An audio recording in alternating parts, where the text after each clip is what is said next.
So hello everyone, I hope you are doing great. So to the previous class, we had learned various aspects of this chapter, the sectors of Indian economy. I hope सबको पता है. So हम लोग ने देखे थे book के हिसाब से there were various points, जैसे कि हम लोग देख सकते हैं यहाँ पे my favorite color है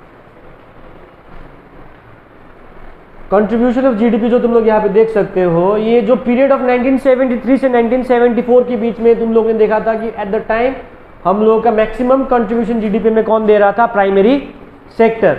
but in recent years in 2014 से लेके लाइक 2014-2013 में देखोगे तो tertiary sector has contributed in maximum GDP. आज के दिन में तुम लोग देख सकते हो कि जीडीपी में जिसका कंट्रीब्यूशन हम लोग देखते हैं, शुरुआती दौर पे आफ्टर इंडिपेंडेंस हम लोग ने देखा था कि 1973 तो आफ्टर इंडिपेंडेंस के कुछ सालों बाद है जब हमारी इकोनॉमी ग्रोथ करना शुरू किया. At the time primary sector was considered as very important sector और उन्होंने हमारे जीडीपी में काफी बड़ा योगदान दिया था.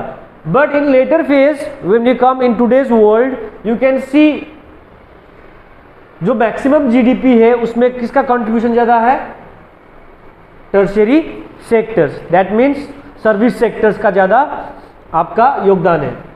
सो what are the factors behind the shift in the contribution GDP. So उसके लिए भी कुछ कारण तो रहे होंगे.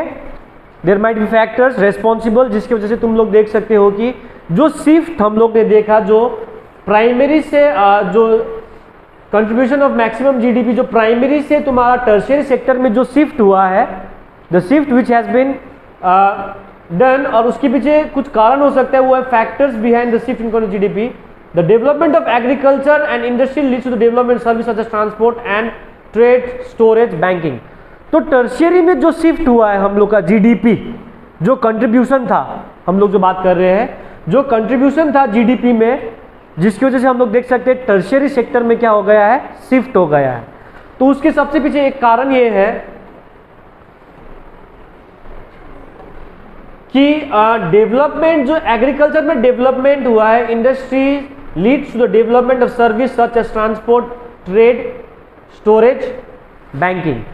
जब हम लोग एग्रीकल्चर इंडस्ट्रीज में हम लोग डेवलपमेंट करेंगे, उसमें यदि कोई सुधार आएगी या कुछ प्रकार के डेवलपमेंट आएंगे, तो वो ऑब्वियसली बहुत सारे सर्विसेज के लिए क्या हो जाता है, नए रास्ते खुल जाते हैं, जैसे कि ट्रांसपोर्ट, जैसे कि ट्रेड, स्टोरेज, बैंकिंग. सो ये प्रकार के चीजें जो होती है अपने आप क्या हो जाएगी, नीड पड़ जाएगी.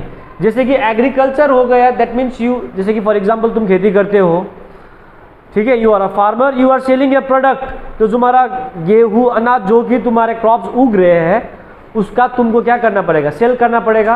एट द टाइम तुमको क्या रिक्वायर्ड चाहिए, कौन सी सर्विस चाहिए, सबसे पहले तो स्टोरेज चाहिए, ताकि तुम्हारे जो सामान सरप्लस में ग्रो करे, जो तुम घर के लिए यूज करे वो अलग बात है, लेकिन स्टोरेज के लिए चाहिए ताकि तुम्हारे जो क्रॉप्स है उसको प्रोटेक्शन मिले. It's also type of service. Then you will do your trading, सामान बेचोगे, that means some person will come who will buy your crops and that is a part of a trade. And there comes, अब वो उड़ के तो नहीं जाएगा, उड़ के भी जाएगा, तुमको एरोप्लेन चाहिए, that is also a service. Other transport चाहिए, वो तुम्हारे लिए क्या है, सर्विस है. सो देखो, जब हम लोग डेवलपमेंट देखेंगे सारे चीजों पे, जब हम लोग इंडस्ट्रीज पे क्या देखेंगे, डेवलपमेंट देखेंगे, तो किसी ना किसी प्रकार से तुमको ये सब चीजें यानी कि सर्विस के नीड्स आएंगे. सो एक प्रकार से ये जो तुम्हारा टर्शियरी सेक्टर्स जो है, ये किसी ना किसी प्रकार से तुम लोग को क्या कर रहा है, प्रोवाइड कर रहा है, कुछ इन्फ्लुएंस कर रहा है. और ये तुम्हारे नए नए रास्ते, banking, you are selling, you are keeping your money, security दे रहे हो, बैंकिंग, ये सारे जो जीडीपी में कंट्रीब्यूशन जा रहा है, ये किसका जा रहा है, टर्शियरी सेक्टर का जा रहा है. The greater the development of the primary sector, the more would be the demand for such services. यानी कि ये काफी इंपॉर्टेंट चीज कहा गया है. जितना इंपॉर्टेंटली हम लोग प्राइमरी एंड सेकेंडरी सेक्टर्स में डेवलप करेंगे, उससे क्या होगा, more would be the demand for such services. अब इसका कहने का मतलब ये हुआ कि बेटा जितना तुम्हारा डेवलपमेंट होगा प्राइमरी सेक्टर्स और सेकेंडरी सेक्टर्स में, तुम्हारा जितना डेवलपमेंट बढ़ेगा उतना ही तुम्हारे जो ये टर्शियरी सेक्टर्स का डिमांड बढ़ेंगे, सर्विस बढ़ता जाएगा। You will need more and more. जितना डेवलपमेंट उतना ज्यादा तुमको सर्विस चाहिए, ऑब्वियसली चाहिए। So now, so next topic we will be learning is unemployment, बेरोजगारी। सो यहां भी तुम लोग के यहाँ पे एक फ्लो चार्ट में दिया गया है। अनएम्प्लॉयमेंट दो प्रकार के हैं, one is seasonal unemployment, other is disguised unemployment. It is said to exist when people who are willing to work at the going wages but are unable to find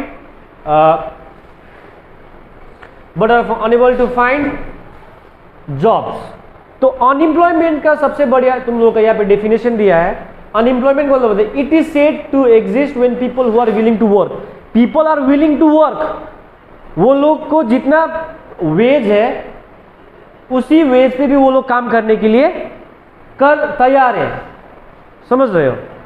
यानी कि ऐसे लोग जो काम करना चाहता है और वो लोग रेडी भी है, जितना पेमेंट मिल रहा है, जितना वेजेस मिल रहा है डेली, उस वेजेस में भी काम करने के लिए तैयार है, लेकिन they are unable to find jobs, वो लोगों को नौकरी नहीं मिल रही है। एंड सेकेंड, फर्स्टली हम लोग ने देखे एम्प्लॉयमेंट में, एम्प्लॉयमेंट का डेफिनेशन समझ में आ गया होगा। Simply the person who are willing to do job, ready, they are ready to whatever they are providing to them and they are even ready to work in the given amount of wages, but the problem is that they are not able to find any suitable jobs for them, that is unemployment, यानी कि बेरोजगारी। काम करने के लिए वो लोग क्या है, तैयार है, बट वो लोगों को काम नहीं मिल रहा है, सिंपली। सो हम लोग देखिए अनएम्प्लॉयमेंट दो प्रकार के होते हैं, एक सीजनल होते हैं एंड एक होता है डिस्गाइज्ड अनएम्प्लॉयमेंट। अब ये सीजनल क्या है एंड डिस्गाइज्ड क्या है ये हम लोग आगे देखेंगे। सो सीजनल एम्प्लॉयमेंट जो तुम लोग यहाँ पे देख रहे हो बोर्ड में, in case of seasonal unemployment people are not able to find jobs during some months of that year. एक साल में 12 महीने होते हैं, they are 12 months. So some person are working 12 months में से मान लो they are working for 6 months and that 6 months में फॉर एग्जाम्पल सीजनल क्रॉप्स होते हैं, फॉर एग्जाम्पल शुगर केन ले लो, दोस्त की शुगर केन से रिलेटेड है, वो साल में एक बार ही फैक्ट्री चलेगा जिसमें शुगर केन बनेंगे, उसके बाद फिर एक साल के लिए क्रॉप्स ग्रो करेंगे, ठीक है। तो एट द टाइम 6 मंथ्स में वो लोग काम कर रहे हैं, फॉर एग्जाम्पल देख लो, और 6 मंथ्स वो लोग बेरोजगार रह रहे हैं और उसको करने के लिए कुछ काम नहीं है। In a case of seasonal unemployment, people are not able to find jobs during some months of that year. यानी कि साल के कुछ ही महीने में वो लोग उनके लिए काम नहीं ढूंढ पाते हैं। साल के किसी महीने में वो लोग काम, देखो तो, साल के किसी महीने में वो लोग अपने आप के लिए काम नहीं ढूंढ पाते हैं, ठीक है। Is that clear? तो यानी कि ये लोग काम भी करेंगे तो हो सकता है कि एट द टाइम जिस फैक्ट्री पे काम कर रहा हो सकता है कि उस महीने में किसी प्रकार से रॉ मटेरियल्स का शॉर्टेज हो सके उस समय में वो लोग रॉ मटेरियल्स फैक्ट्री को प्रोवाइड नहीं कर पा रहे हैं। तो जब फैक्ट्री के पास रॉ मटेरियल प्रोवाइड नहीं हो रहा है तो फैक्ट्री चलेगा नहीं, तो एट द टाइम हो सकता है कि इन कंपनी या इंडस्ट्रीज को बंद करना पड़े। तो जब कंपनी या इंडस्ट्री बंद हो जाएंगे तो लेबरों का भी काम बंद हो जाएगा। फॉर एग्जाम्पल मैंने दिया शुगर केन जो होता है एक ऐसा फैक्ट्री है, वो सीजनल, उसमें क्या लगता है, लेबर्स लगते हैं, ठीक है। So next is disguised. So let's go. Some seasonal food grains are produced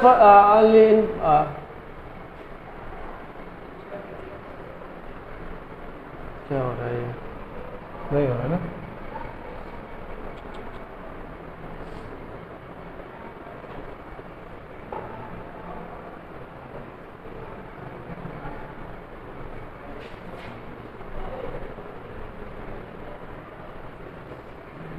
Disguised unemployment, you can see out here एक topic.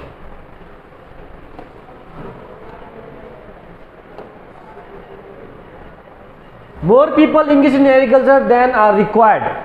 Now disguised मतलब have you ever heard about disguise का एक प्रकार से मीनिंग भी देखा जाए तो डिसगाइज मतलब होता है कि when we try to do something या अपने आप को कुछ बनाना चाहते हैं, एक्चुअली में वो हम लोग है नहीं। जैसे कि फॉर एग्जाम्पल हम लोग बहुत सारे कहानी में देखते हैं तेनालीरामा ने क्या किया है, अपने आप को डिसगाइज किया है, किसी के रूप में बदला है। So like that way disguise का मीनिंग वैसा ही होता है और उससे पता भी चलता है तुमको। More people are engage in agriculture than are required. यानी कि डिसगाइज अनएम्प्लॉयमेंट में क्या होता है कि ज़्यादा से ज़्यादा लोग किस में इंगेज है, एग्रीकल्चर में इंगेज है, जितना रिक्वायर्ड है, जितना ज़रूरत है उससे ज़्यादा लोग क्या है, एग्रीकल्चर में इंगेज है। This kind of unemployment is hidden, not either in contrast to someone who does not have a job and is clearly visible as unemployed. It is also called disguised unemployment. यानी कि ये एक unemployment है जिसमें जो compare करेंगे किसी के साथ who does not have a job and is clearly visible as unemployed. It is also called disguised employment. A kind of unemployment is hidden in contrast to someone who does not have a job and is clearly visible as unemployed. It is called disguised employment. यानी कि तुमको वहां पे वो दिखा रहा है कि वो एग्रीकल्चर में काम कर रहा है बट एक्चुअली उसका कोई वहां पे रिक्वायरमेंट नहीं है. एक प्रकार से देखा जाए तो वो अनएम्प्लॉयड ही है बट वो दिखा रहा है कि क्या है, हम काम कर रहे हैं. So this is disguise. यानी कि वो क्या कर रहा है, जस्ट शोइंग, लेकिन वो एक प्रकार से देखा जाए तो वो अनएम्प्लॉयमेंट ही है. जब हम लोग कंपेयर करेंगे जो काम कर रहा है उसके साथ कंपेयर करेंगे तो उसके तुलना में उसको कुछ नहीं मिल रहा है बट ही इज शोइंग कि he is doing certain kind of job but actual में वो एम्प्लॉयड नहीं है. दैट मीन्स डिसगाइज का मतलब ही होता है कि दिखाना कि हम लोग एम्प्लॉयड है बट एक्चुअली में वो एम्प्लॉयड नहीं है. He will come under the category of disguise unemployment. यानी कि बनाया हुआ अनएम्प्लॉयमेंट. यानी कि पहले दिखाएगा कि उसके पास काम है बट एक्चुअल में होता नहीं है. फॉर एग्जाम्पल यही बता दिया है, more people engaged in agriculture than are required. यानी कि तुमको 100 चाहिए काम करने के लिए, 20 आ रहा है तो 20 काम करने दो ना, क्या दिक्कत है. लेकिन उनको हम लोग एम्प्लॉयड नहीं मानेंगे जब हमको उसको 20 का कोई ज़रूरत नहीं. अगर वो करना चाह रहा है तो कर रहा है लेकिन बट हाँ कुछ पेमेंट भी देंगे तो it will be not good as जो कि रेगुलर एम्प्लॉयड है.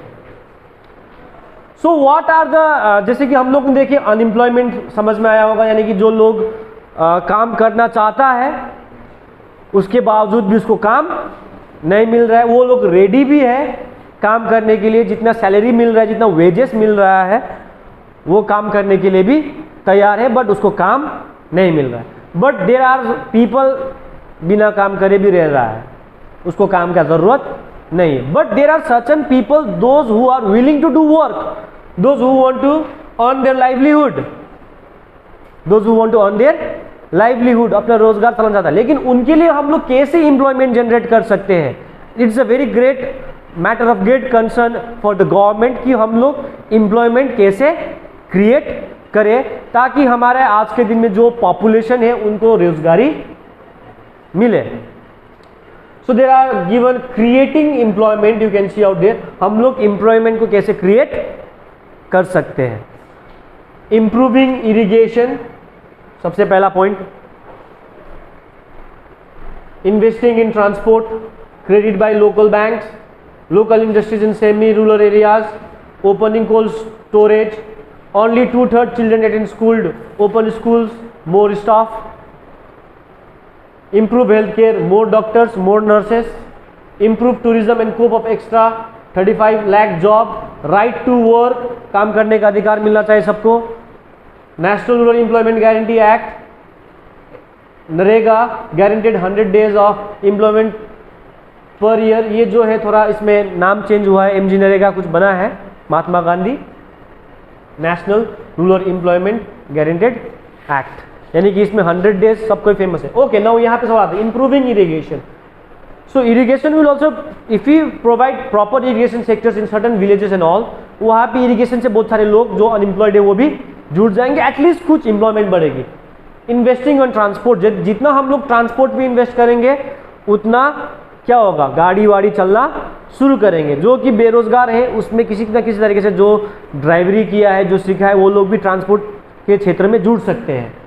क्रेडिट बाय लोकल बैंक्स, आज के दिन में यू कैन सी एक फॉर एग्जाम्पल एक छोटा सा लोन लेने के लिए हम लोगों को क्या पढ़ना पड़ता है, बहुत पापड़ बेलना पड़ता है। यस, सो अगर लोकल बैंक्स भी हम लोगों को स्मॉल अमाउंट में एक क्रेडिट दे दे तो एक इंसान उस क्रेडिट के जरिए, उस बैंक से जितना पैसा लिया उस जरिए वो अपने लिए कुछ बिजनेस छोटा सा भी वो क्या कर सकता है, शुरू कर सकता है। Yes, and local industry semi rural areas, जो अब मान लो वो ना ही शहर है ना ही गांव है, मतलब बीच का है, वो डेवलप कर रहा है, वैसे एरियाज में भी तुम लोग देख सकते हो।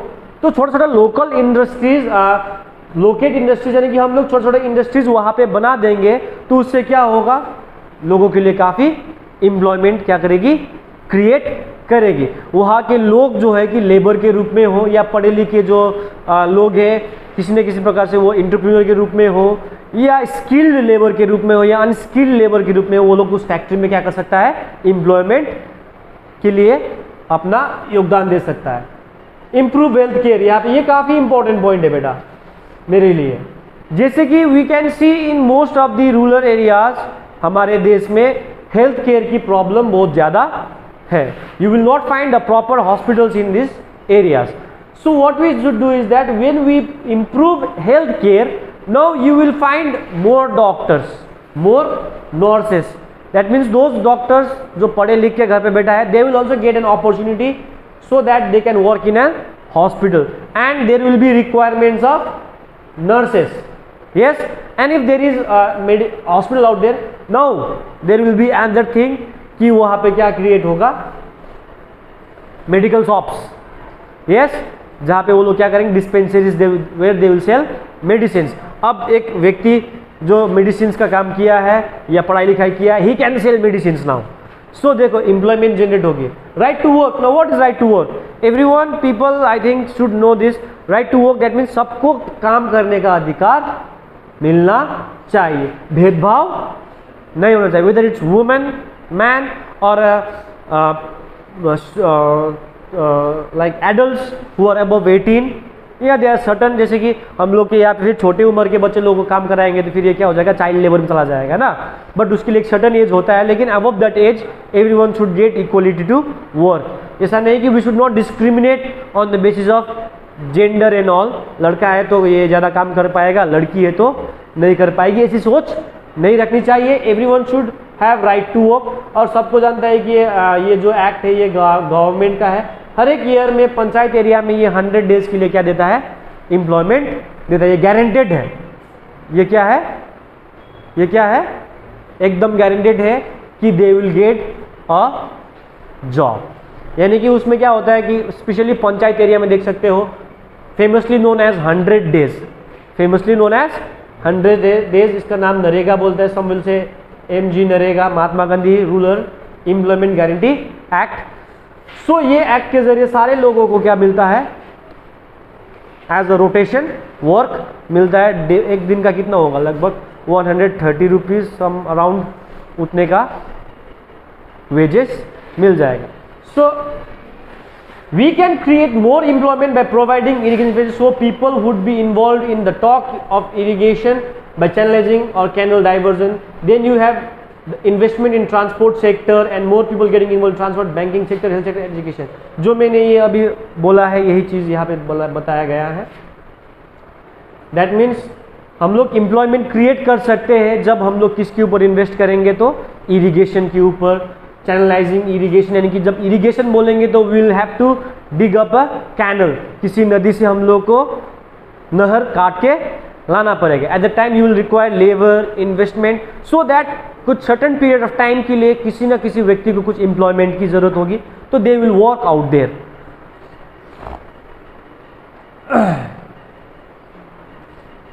सो व्हाट यहाँ पे दिया, moving of industries from core urban areas, semi urban rural vicinities, opening the cold storage facilities for agriculture produce and with kind of perishable produce that we have asked.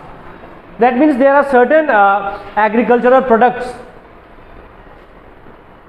There are certain agricultural products that cannot retain its shape for longer time, ठीक है, ज़्यादा लंबे समय तक के लिए वो नहीं रह सकता है, वो या तो सड़ जाएगा, लाइक टोमेटोज एंड ऑल। सो उसके लिए हम लोग को क्या प्रोवाइड करना पड़ेगा एग्रीकल्चरल सेक्टर्स में? स्टोरेज। क्या क्या पढ़ना पड़ेगा? Cold storage, so that the farmers can store their products, ताकि वो पेरिश ना हो, खत्म ना हो। So overall you can say ये हम लोग ने आज तक इतना ही पढ़ा, creating unemployment, so that we'll start the further tomorrow. Tomorrow we'll start like organized sectors and unorganized sectors, public sectors and private sectors, उसके ऊपर हम लोग कल चर्चा करेंगे। I hope you all understood till now. Thank you and have a nice day.